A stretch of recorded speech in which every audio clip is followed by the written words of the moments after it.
अस्सलाम वालेकुम दोस्तों, मैं थोड़ा बराबर शिदात तो तुसी मेरे YouTube चैनल में पे हो साझा प्यार दिया ते साढ़े थोड़े थोड़े चंगे लगे तो साढ़े चैनल सब्सक्राइब करिया लाइक भी कर दिया नाल घंटी के बटन ने मार दिया। चलो थोड़े थोड़े सुनने आए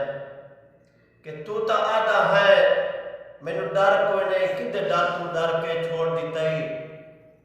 मखलूक साइया बेदर्दा हमें तोड़ दी भर के छोड़ दिता ही ते शक पौंदा काविश मन मेरे हर लाख तू हर के छोड़ दिता ही कल पागल पागल आदा है आज पागल करके छोड़ दिता ही। हाँ दायक के जिमें ताक हयात चुगाट तू बकरा वो बुए च फेट नहीं सकदा ते जिस पीर दी शिस्त दरुस्त ना होवे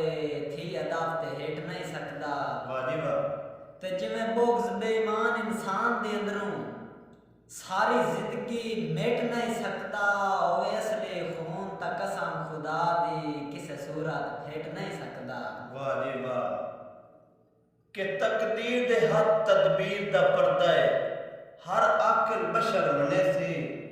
जेड़ा नहीं मनता आजमा के वेखे वो यान इतराफ करे सी ते मोवे ना तदबीरां कीतियां हैं कदे दुश्मन वार करे सी मैं आज ते कासिम सोचिया ना मैनू बेले मार दे सी।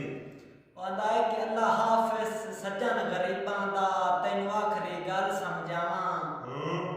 तेरे वतन नू छोड़ के टुर पिया अल्लाह जानदा है मोड़ के ना आवां वाजिब ते अखी सिकदियां रासन वेखां नू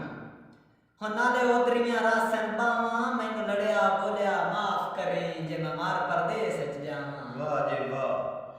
कि बेली लुट ले जितना लुट सकना है सानू बिल्कुल नहीं परवाह है ते साडे बारे तू बंदा लग पिया सोचे तेरी बात भी दिल ले जाए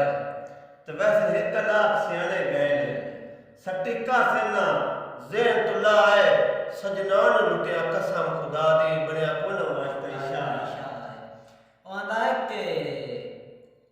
तेरी एक तस्वीर गरीब दे कोल है थक पौना रोज बुला के वाजिब ते मैनू रात दे 12 वज वेंदे बैठा रहना उसनू चाह के जी जी ते मैं तां